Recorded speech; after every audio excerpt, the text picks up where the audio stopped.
साथियों, देश में तीसरे चरण का चुनाव समाप्त हो चुका है। चौथे चरण में हम पहुंच चुके हैं और प्रधानमंत्री जी डरे हुए हैं अपनी हार को सामने देखकर। पहले चरण में कोई क्या खा रहा है, मच्छी पर उनका बयान था।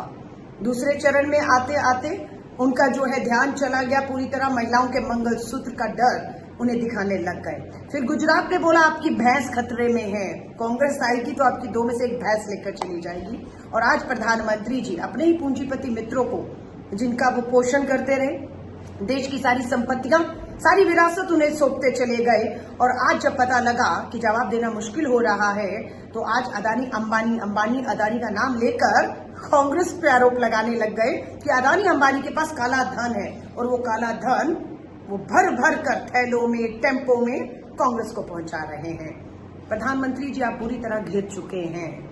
अब हम देखना चाहते हैं कि संवैधानिक संस्था चुनाव आयोग, इनकम टैक्स, सीबीआई, आपका जो है ईडी, वो क्या करती है। प्रधानमंत्री जी से पूछताछ होनी चाहिए या नहीं, प्रधानमंत्री जी को बताना चाहिए या नहीं कौन से टेम्पो में कब कितना आप ही के पूंजीपति मित्र अडानी अंबानी ने कांग्रेस को कहां पैसा पहुंचाया है, क्योंकि प्रधानमंत्री जी आपके पास सारी जानकारी है। श्री राहुल गांधी जी तो लगातार कहते रहे, सदन में खड़े होकर कहा, सदन के बाहर खड़े होकर कहा, इस बात को उठाया कि अदानी की शेल कंपनियों में 20,000 करोड़ किसका है। प्रधानमंत्री जी बोलिए, आप खामोश रहे।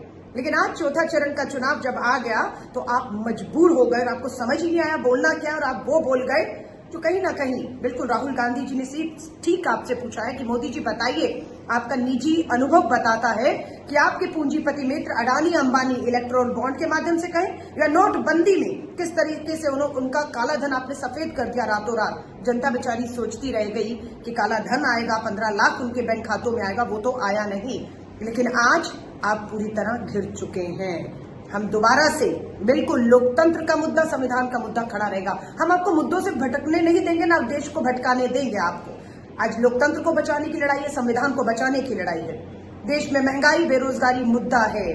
इन सबके साथ साथ बिल्कुल हम आपके पूंजीपति मित्रों की जो लूट खसूट है उसको हम बिल्कुल बेनकाब करेंगे। और अब समय दोबारा आ चुका है कि आप गुमराह मत करिए, मुद्दे पर आइए, जवाब दो, हिसाब दो प्रधानमंत्री जी।